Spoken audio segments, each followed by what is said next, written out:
This is a Blairing Out with Eric Blair show, and today I'm here with September of September Mourning, Marilyn Manson. Okay, let's start with songs. Like Sweet Dreams, of course, the cover. First of all, huge Eurythmics fan. Okay. Huge. Annie Lennox is one of my, come on. Awesome. That song, Why? Oh, gosh. I can't even with that song. Pivotal album. I don't know. Mechanical Animals. Of course, Mechanical. That was like kind of like Dope Show. That was, to me, that album was a little bit of a turning point with him. And to me, that presents growth in a career. So to me, I guess that would have to be my favorite album is his. I remember like listening to it, sitting on the phone with one of my best friends, and we were listening to the album like simultaneously and just like dissecting songs. There's so many colors and textures, instrumental-wise, vocal-wise, performance-wise.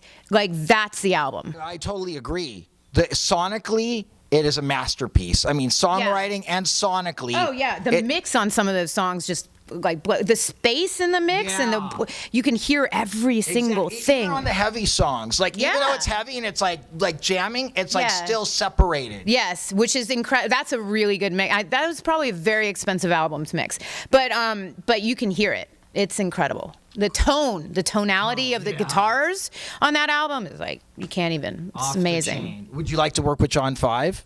I have worked with John 5. So yes, John's a friend, and I worked with him on some of this album that's coming out. You'll hear a little bit of John 5 on there. So is there going to be some shredding on this next record? John 5, I don't think, I wouldn't call John 5 a shredder. He can shred. He can shred, but I wouldn't call him a shredder. Like, to me, John 5 is kind of like, he's like this weird, like Picasso painter of the guitar. Like he can make your guitar sound like anything in the world. Any type of sound. You say, John, can you make the guitar sound like a freight train coming a million miles away, like into my house? And he'll make you feel that. Like, he can paint any picture that you want with a guitar. How did you feel about the death of David Bowie? That's like the death of Prince and David Bowie broke my heart. Those were two people that redefined music to me, Like, my parents loved Bowie, loved Bowie. So. What's the first song that pops into your head when you think of David Bowie? Fame. That's a good one. You talk about fame, and it's whenever you even said that question, and the first thing I thought of was David Bowie in that song. Bowie, The Rise and Fall of Ziggy Stardust, of course, was one of my favorite albums because it was kind of like a theatrical transmedia album, Talk about transmedia back in the day, Well, he is the Godfather. He is your Godfather. Well, that and Queensryche also kind of a little bit that too. But Bowie is, if you look at what we do on stage and you look at this project as a whole, I think that there's a lot of Bowie in it, for sure. Do you know who co-wrote the song Fame? No. John Lennon. No way, really? Yeah. Huh. John Lennon and Carlos Alomar. All three of them wrote it together. Oh, really? Yeah. That's incredible. Yeah, it is. That makes it even cooler. Yeah, it does. Exactly. Now talk about a songwriter, John Lennon. Really. Let's just talk about John Lennon for a minute. What he encompasses in songwriting and the simplicity of the melodies and the foundation of the words and the lyrics and how it can reach so many people on so many different levels. That's what I want my legacy to be. And you talk about anguish and having empathy and getting that anguish out in music. He was great at doing that. Yeah, Imagine. That album, Imagine, is one of my favorite albums, I think, in the world because it's a global album. It's all about the world populace and everybody's moral compass, basically. And that's an incredible album. What inspired the September Mourning makeup and costuming design, and how could you see them evolving in the future? A lot of Japanese culture and a lot of Chinese culture, a lot of Asian cultures, warriors, Asian warriors, Japanese warriors. This binding sort of thing is a Japanese sort of binding technique. Anime, definitely a lot of that culture.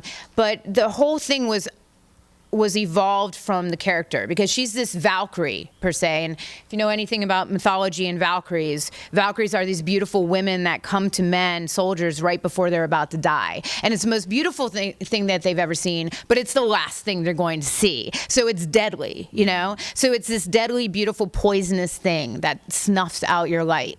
And that's what she is. She's this deadly, beautiful, poisonous thing that snuffs out a light. But we wanted to make her different than like a Grim Reaper, because she's not a Grim Reaper. She can give you a second chance at, she can swap out souls. So we put her all in white, and we made her this Valkyrie, and we made her this compassionate form. What are your makeup must-haves? Makeup must-haves. Emily Lazar's makeup must-haves. Well, let's say Jeffree Star lipstick, because his lipsticks are amazing. I have to say that. Yay, Jeffree. Thank you so much for making them. And let's see. False eyelashes, MAC number 6s that I custom build myself with other lashes. Tops and bottoms, because I can't go out of the house without both.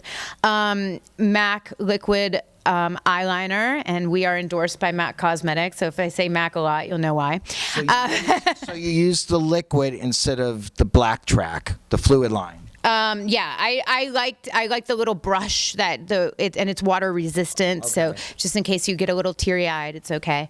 And I tend to do that because I'm allergic to a lot of things in life. So, and then, you know, NARS brow palette, and a MAC contour palette. What do you think of California legalizing physician-assisted suicide? When I say the psychological suicide of like, I want to, you know, cut myself and kill myself sort of thing because of, you know, I didn't get the job, or I didn't, you know, like things that are on a scale of 1 to the universe, quite small.